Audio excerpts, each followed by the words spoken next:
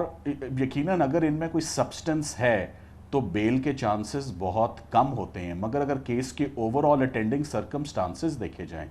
جیسے کہ for example ایک فیٹل بلو ملتا ہے کہ شاید فیڈرل گورنمنٹ کا اپروول ہی نہیں ہے اس کیس کی رجسٹریشن کے لیے. یہ وہ سنگین جرم ہے جس میں فیڈرل گورنمنٹ مصطفی امپیکٹس میں it's not just the prime minister, it's the federal cabinet, ایک کمبائنڈ یونینیمس ڈیسیجن ہے، ایک لینڈ مارک کیس ہے، وہ آپ کے آلریڈی نالج میں ہوگا. تو جب تک فیڈرل گورنمنٹ کا اپروول نہیں ہے ٹو انیشیٹ کرمنل پروسیڈنگز، تو تب تک میرا خیال ہے یہ پورا سپر سٹرکچر ہی نہ کہیں کلیپس کر جائے، اور بیل میں سب سے بڑی جو بیل کی گراؤنڈ ہے پروبیبلی وہ یہ فارم کرے گی، ادر دین دا فیکٹ کہ وہ سپیچ اگر دیکھا جائے، اگر اس سپیچ کو کورٹ کیسے دیکھتی ہے، سیشن جج صاحب جو بیل پہ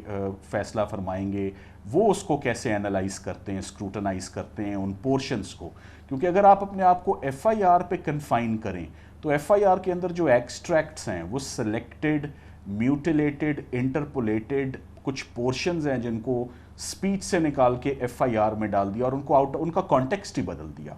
تو کسی اور کانٹیکسٹ میں بات ہو رہی ہے. اگر اس آپ پوری سپیچ کو دیکھیں تو مجھے تو بہت سارے اس میں ایسے انڈیکیشنز ہیں کہ he has lot of respect for the armed forces and for the institutes. وہ سارے پورشنز نکال دیے اور کچھ اور پورشنز جو پروسیکیوشن کے کیس کو انہانس کرتے تھے ان کو ڈال کے تو ایک ایف آئی آر دے دی. بہت بہت شکریہ. بیرسٹر سلمان صفدر ہمارے ساتھ موجود تھے، ممتاز لائر ہیں جو ریپرزینٹ کر رہے ہیں جناب شہباز گل کو اس کیس میں. کمرشل بریک، اس دوران نیوز ہیڈ لائنز دیکھیں، جس کے بعد ہم اپنے پروگرام کے باقی حصے کے ساتھ واپس آتے ہیں. افسوس، صد افسوس کہ ہمارے ملک پاکستان میں سیاست میں اور حکومت کے جانب سے مخالفین پر غداری، ملک دشمنی، بھارت نوازی اور افواج پاکستان کو بدنام کرنے کے الزامات لگانا کوئی نئی بات نہیں. جب چاہا، جس نے چاہا، مخالفین کو بھارتی ایجنٹ کا طعنہ دے دیا، بھارتی را کا ایجنٹ کہہ دیا، پوری سیاسی جماعت کو بھارت کی پروردہ قرار دے دیا. اس وقت نون لیگ کی حکومت پی ٹی آئی پر بھارت سے مل کر فوج کو بدنام کرنے کے الزامات لگا رہی ہے. کبھی پی ٹی آئی نے شریف برادران کے سجن جنڈال سے دوستی کے قصے اور اربوں ڈالر بھارت منتقلی کے فسانے سنے تھے۔ عمران خان نے شریف برادران پر الزامات لگائے تھے، اب شہباز حکومت میں عمران خان پر الزامات لگ رہے ہیں۔ کل وزیر دفاع خواجہ محمد آصف نے سانحہ لزبیلا کے بعد فوج کے خلاف توہین آمیز پروپیگنڈے کو پی ٹی آئی کے سوشل میڈیا ٹیم اور بھارت کا گٹھ جوڑ قرار دے دیا۔ گویا میرے ایک پاکستانی کی حیثیت سے اس سے بڑھ کے کیا شاکنگ بات ہوگی کہ ملک کے وزیر دفاع باقاعدہ ایک براہ راست پریس کانفرنس میں اعلان کر رہے ہیں کہ ہمارے ملک کی سب سے بڑی سیاسی جماعت جو کہ جس کے کیونکہ استعفے منظور نہیں ہوئے ہیں، پارلیمنٹ کی سب سے بڑی سیاسی جماعت جو کہ اب سے چند ہفتے پہلے تک حکومت میں تھی، اس ملک کی سب سے بڑی سیاسی جماعت اور اس کا قائد جو کہ آج پاکستان کا شاید سب سے مقبول سیاستدان ہے،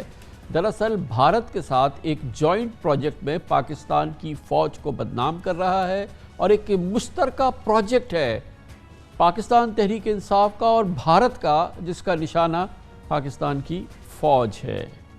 ہم تو خواجہ آصف صاحب کو صرف اتنا یاد دلائیں گے کہ اتنی نہ بڑا پاکی داماں کی حکایت، دامن کو ذرا دیکھ، ذرا بند قبا دیکھ۔ خواجہ صاحب شاید نون لیگ پر رو کا بغل بچہ ہونے کے الزامات آپ بھول گئے ہیں، سالوں سے لگتے رہے ہیں، وہ بھی جھوٹ تھے، سراسر جھوٹ تھے، مگر کیا ہم بھول گئے ہیں نون لیگ کے بعد عمران خان اور صدر عارف علوی نے نواز شریف پر بھارت کی مدد سے فوج کو بدنام کرنے کا الزام لگایا تھا، اور یہ تمام جو سب کچھ آ رہا تھا یہ انہی ذرائع سے آ رہا تھا جہاں سے آپ تک پہنچ رہے ہیں۔ ان کا کہنا تھا اس زمانے کی اپوزیشن کا، یعنی عمران خان اور اس زمانے کی جو اپوزیشن دوسرے رہنما تھے جناب عارف علوی، کہ نواز شریف دشمن کے بیانیے پر فوج کو ٹارگٹ بناتے ہیں اور بنا رہے ہیں، بالکل اسی طرح سے جیسے آج آپ کہہ رہے ہیں۔ اور شاید وہی ذرائع تھے جو سابق وزیر اعظم عمران خان اور صدر عارف علوی ہی نہیں بلکہ اس وقت کے پی ٹی آئی کے سابق وزراء کو بھی بتا رہے تھے، اور ان کو باور کرایا جا رہا تھا کہ نواز شریف بھارت نوازی کرتے ہیں، ان پر بھارت نوازی کے الزامات لگے، بھارتی ایجنڈے کے تحت افواج پاکستان کو بدنام کرنے کے بار بار دعوے ہوئے۔ نواز شریف بیسیکلی جو انڈین نیریٹو ہے کہ پاکستان کے اندر اصل میں تو دیکھیں جی فوج رول کرتی ہے اور یہ سارا جو ہے یہ فوج کا ایک کھیل ہے جو چلایا ہوا ہے، نواز شریف اس کو پروموٹ کر رہے ہیں۔ لیڈرشپ کے بارے میں اٹیک کرنا فوج کو تقسیم کرنے کے مترادف ہے۔ اس قسم کی سازش جو کہ عالمی سطح پہ کچھ ممالک کر رہے ہیں، جس میں کہ ہمارا ہمسایہ پیش ہے، ان کی حکمت عملی جس پہ کہ یہ عمل کر رہے تھے اپوزیشن والے نواز شریف اور پیپلز پارٹی۔ نواز شریف بھی وہی غداری کر رہے ہیں جو الطاف حسین نے کی، دشمنوں کی ایما پر یہ چاہتے یہ ہیں کہ کسی طرح آرمی کو کمزور کیا جائے جو کہ دشمنوں کے عزائم سے مسابقت رکھتی ہے، یہ بات ہندوستان کو سوٹ کرتی ہے، یہ بات کہ پاکستان کی آرمی کمزور ہو جائے۔ کلب اوشن پکڑا جاتا ہے، ایک لفظ مجھے نواز شریف کا بتا دیں کہ اس نے کنڈیم کیا ہو، یہ شخص دوبارہ ہمیں اس ہندو کا غلام بنانا چاہتا ہے، اس کے ایجنڈے پہ کام کر رہے ہیں، ان کی پے رول پہ ہے۔ مودی کے سب سے بڑے یار نواز شریف صاحب، لائن آف کنٹرول پہ بھی فائرنگ میں ہماری پرائم منسٹر صاحب انوالوڈ تھے، اور ہماری فوج کو اور ہماری عدلیہ کو بدنام کرنے والے بھی نواز شریف صاحب ہی تھے۔ صرف ان بھیانک الزامات کو یاد رکھیں، شرمناک الزامات کو یاد رکھیں۔ الزامات نہیں بدلیں گے، صرف چہرے بدلیں گے اور سیاسی جماعت بدلے گی، مگر الزامات یہ کہ یہ رہیں گے۔ ہمارا سب سے فیورٹ چیز یہ ہے کہ اپنی بڑی سے بڑی سیاسی جماعت کی، اس زمانے میں پاکستان مسلم لیگ نون 2/3 اکثریت کی جماعت تھی، کہ اس پہ بھارت نوازی کے الزامات لگے، را نوازی کے الزامات لگے اور نہ جانے کیا کیا الزامات لگے، اور اب یہ باری آ گئی ہے پی ٹی آئی کی۔ کیوں مسلم لیگ نون پیچھے رہے؟ یہ عمل جاری ہے، جاری ہی رہے گا۔ اس کو فنڈنگ انڈیا سے جانتے ہو کس نے کی؟ بھارتیہ جنتا پارٹی کے ارکان نے، جس کا نام دوسانجھ ہے۔ دوسانجھ 150 کروڑ روپیہ عمران خان نے ان ذرائع سے حاصل کیا جو پاکستان کا قانون جس کی اجازت نہیں دیتا۔ ان میں ہندوستانی شہری بھی شامل ہیں۔ 350 کے قریب لوگ اور کمپنیز ہیں جنہوں نے غیر ملکی ممنوعہ فنڈنگ جو ہے وہ کی ہے عمران خان کو، اور اس میں ایسے لوگ بھی موجود ہیں جن کا براہ راست ان کمپنیز کا، ان لوگوں کا تعلق جو ہے وہ بھارت سے ہے۔ ہمیں کہتا ہے کہ ہم امریکی سازش کی بدولت اقتدار میں آئے ہوئے ہیں، لیکن آج فارن فنڈڈ ایجنٹ خود ثابت ہوا ہے، جس کے اسپانسرز میں بھارت بھی شامل ہے، اسرائیل بھی شامل ہے۔